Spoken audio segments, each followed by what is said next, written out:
호반건설이 3천만 원의 장학금을 안동시 장학회에 기탁했습니다.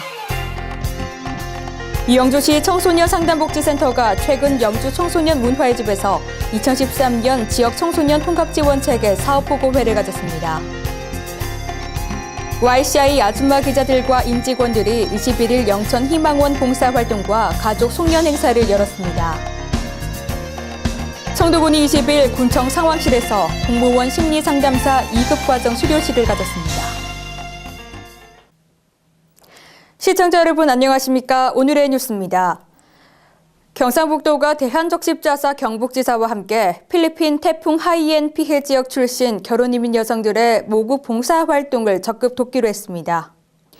경북도는 최근 태풍 하이엔으로 가장 많은 피해를 입은 도내 94개 피해 가정 가운데 모국 방문이 가능한 31가정 50여 명으로 구성된 필리핀 태풍 피해 봉사단에 대한 현지 봉사활동 발대식을 가졌습니다. 이날 발대식은 김관용 경북도지사와 강보영 대한적십자사 경북지사 회장을 비롯해 필리핀 결혼이민 여성 등 60여 명이 참석했습니다. 봉사단은 발대식을 마친 후 김해공항을 통해 필리핀으로 출발해 오는 27일 귀국할 계획입니다. 이번 봉사활동에 참여하는 결혼이민 여성들은 대한적십자사 경북지사 봉사단과 함께 고향을 방문해 피해 가정에 구호품을 전달하는 등 구호 활동을 펼치게 됩니다.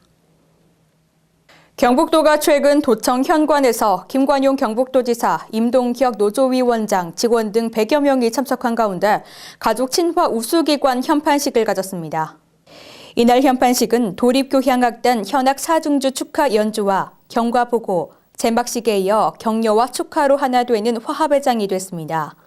앞서 경북도는 여성가족부로부터 2013년 가족친화기관으로 인증받았으며 최근 대한상공회의소에서 열린 가족친화기업 포상식에서 표창을 받았습니다. 가족친화기관은 정부 핵심 사업의 일환으로 일가정 양립문화의 확산을 위해 가족친화제도를 모범적으로 운영하고 있는 기업기관에 대해 심사 후 인증하게 됩니다. 호반건설이 안동시 교육 경쟁력 강화와 우수 인재 육성을 위해 3천만 원의 장학금을 안동시 장학회에 기탁했습니다. 호반건설은 지난해 옥동에 옥동 호반베르디움을 공급하면서 고객으로부터 받은 성원과 사랑을 다시 사회에 환원한다는 경영원칙과 지역의 인재를 키우는 것이 지역 발전의 밑거름이 된다는 취지에서 장학금을 쾌적하게 됐다고 장학금 기탁 배경을 설명했습니다. 호반건설은 최고의 품질과 서비스로 사랑받고 있는 기업이란 경영이념 실천을 위해 호반장학재단을 설립해 지난 14년간 5천여 명에게 장학금을 지원했습니다. 또 아파트 분양 세대당 10,000원의 봉사기금 조성과 직원들의 기부금으로 호반사랑 나눔이 봉사단을 창단해 매월 마지막 주 토요일에는 전 직원이 사회봉사활동을 펼쳐나가고 있습니다. 안동시가 지난 한 달간 시청 직원들이 자율적으로 모금한 2013년 정치 후원금 4,830만 원을 23일 시장실에서 안동시 선거관리위원회에 전달했습니다.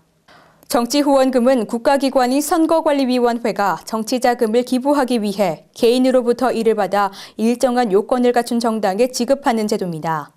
정치 후원금을 기탁하면 조세특례제한법에 의해 10만 원까지는 전액 세액공제를, 10만 원을 초과하는 금액에 대해 소득공제를 받을 수 있습니다. 안동시 선거관리위원회는 기탁된 정치 후원금은 우리나라 민주정치 발전을 위한 소중한 디딤돌이 될 것이라고 말했습니다. 영주시 청소년 상담복지센터가 최근 영주 청소년 문화의 집에서 2013년 지역 청소년 통합지원체계 사업보고회를 가졌습니다. 이번 보고회에는 청소년 상담복지센터 동아리인 필통봉사단의 현악기 공연과 솔리언 또래도우미의 노래 식전 공연에 이어 우수봉사자 표창, 2013년 청소년 상담복지센터 사업보고 및 우수봉사자 사례 발표 순으로 진행됐습니다. 김창영 소장은 앞으로도 청소년 상담복지센터를 중심으로 학교, 교육청, 경찰서, 의료시설 등 필수 연계기관과 유기적인 협력으로 지역 청소년들을 위한 서비스를 제공하겠다고 말했습니다.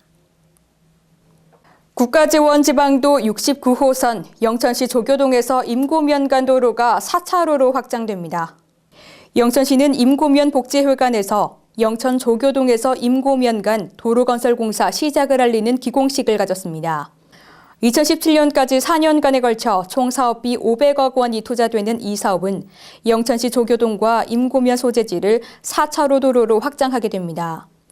산업단지와 운주산 승마장, 자연휴양림, 영천댐 등 신규 교통수요가 집중되는 구간 5.32km를 폭 19.5m 도로로 확장하는 공사입니다. 이번 공사가 완료되면 그동안 상습 지정체 등으로 어려움을 겪어오던 시민들의 수건이 해소됩니다. 추운 연말 연시가 되면 어려운 이웃을 위한 도움의 손길들이 더욱 따뜻하게 느껴지는데요. 저희 YCI 아줌마 기자와 임직원들이 21일 아동복지시설인 영천 희망원을 찾아 자장면 봉사 활동을 가졌습니다. 그리고 한 해를 마무리하는 YCI 가족 송년 행사도 함께 열렸습니다. 아줌마 기자단과 편집위원, 임직원은 이날 영천 희망원을 찾아 어머니 솜씨로 자장면을 직접 만들어주고 일일이 격려했습니다. 이번 봉사활동을 위해 아줌마 기자들은 재료를 직접 구입하고 정성을 다해 어머니표 자장면을 만들었습니다. 이날 해뜨락 황보호 사장이 원생들의 부식으로 두부를 제공했고 조숙자 조양향단 대표가 핸드크림을, 김규문 우리라이프 이사가 라면을 각각 제공하는 등 봉사활동에 동참했습니다. 봉사활동에 이어 오후 시내 한 식당에서 YCI 뉴스 가족 송년 행사가 열렸습니다. 이날 시청 공보계 최상국 주무관에게 시정 홍보 지원 업무와 공직사회 모범 공무원에게 주는 감사패를 수여했고 또 양질의 기사 작성과 활발한 취재 활동을 한 학생 기자 6명에게 상장과 문화상품권을 전달했습니다. YCI 뉴스 논설위원회, 편집위원회와 아줌마 기자단, 학생 기자단은 분야별 소식과 사회복지시설에 대한 봉사활동 등 언론사에서 사회활동에도 적극 동참하고 있습니다. 한국전쟁 정전 60주년을 맞아 지난 60년의 아픔과 인내를 회고하고 현재 한반도와 주변 4강국의 정세에 대해 집중 탐구하는 토론회장이 마련됐습니다. 대한정치학회 연말학술대회가 20일 육군 3사관 학교 청운관에서 육군 3사관 학교 공동으로 열렸습니다. 한반도 신뢰 프로세스의 구현을 위한 동북아의 정치, 경제적 접근이란 주제로 진행된 이번 학술대회는 우리 한반도가 한국전쟁 정전 60주년을 맞이했음에도 불구하고 한반도의 정세가 주변 4강, 미국, 러시아, 중국, 일본을 중심으로 더욱 대립과 경쟁의 구도가 노출되고 있는 실정에 대한 토론회장으로 마련됐습니다. 이날 제1회의는 주변 4강의 대한반도 정책을 소주제로 삼았으며 제2회의는 신진학자와 대학원생 논문 발표회장으로 마련해 그 의미를 더했습니다. 경북대학교 이정희 명예교수의 기조연설로 시작된 학술대회는 제1회의는 육군 3사관 학교 김주수 교수의 사회로, 제2회의는 대구교육대학교 성장환 교수의 사회로 진행됐습니다. 신영면 자율방범대장 제11대 12대 이취임식이 20일 신영면 사무소에서 열렸습니다. 이날 조도수 제12대 자율방범대장이 취임하고 이임하는 박만수 제11대 자율방범대장에게 재직 기념패를 전달했으며 신영면 자율방범대 발전을 위해 힘써온 대원들에게 공로패와 표창장을 수여했습니다. 조도수 신임대장은 지역 주민들이 편안하게 생활할 수 있도록 지역사회 범죄 예방에 적극 노력할 것이며 신영면 자율방범대가 더욱 발전할 수 있도록 최선을 다하겠다고 말했습니다. 송도군이 20일 군청 상황실에서 공무원 심리상담사 2급 과정 수료생 45명이 참석한 가운데 수료식을 가졌습니다. 심리상담사 양성과정은 이수남 영진전문대 교수의 지도로 지난 9월 6일부터 12월 20일까지 1, 2기로 나누어 각 20회 총 60시간의 교육으로 진행됐습니다. 주민과 소통 공감하는 대화기법, 대인관계 향상을 위한 집단상담, 민원 스트레스와 갈등을 해소하는 상담 치유 과정 등 실제 민원 서비스에서 활용이 가능한 전문 상담가로서의 능력을 갖추도록 했습니다. 특히 이날 수료식은 교육생들의 열정이 묻어나는 수업활동 영상 소개와 참여 소감문 발표가 이어져 뜻깊은 시간이 됐습니다. 수료생 이정숙 씨는 상대를 배려하는 마음, 자신을 변화시키는 긍정적 마인드를 갖는 계기가 됐다며 지역 주민들에게도 감동을 주는 배움의 기회가 확대됐으면 좋겠다고 소감을 말했습니다. 성탄절이 다가오고 있습니다. 날씨 궁금하신 분들 많으시죠? 올해는 화이트 크리스마스는 보기 힘들 것 같습니다. 대체로 맑고 포근할 것으로 예상되는데요. 좋은 사람들과 행복한 시간 보내시면서 따뜻한 크리스마스 보내시길 바랍니다. 오늘의 뉴스는 여기까지입니다. 함께해 주신 여러분 고맙습니다.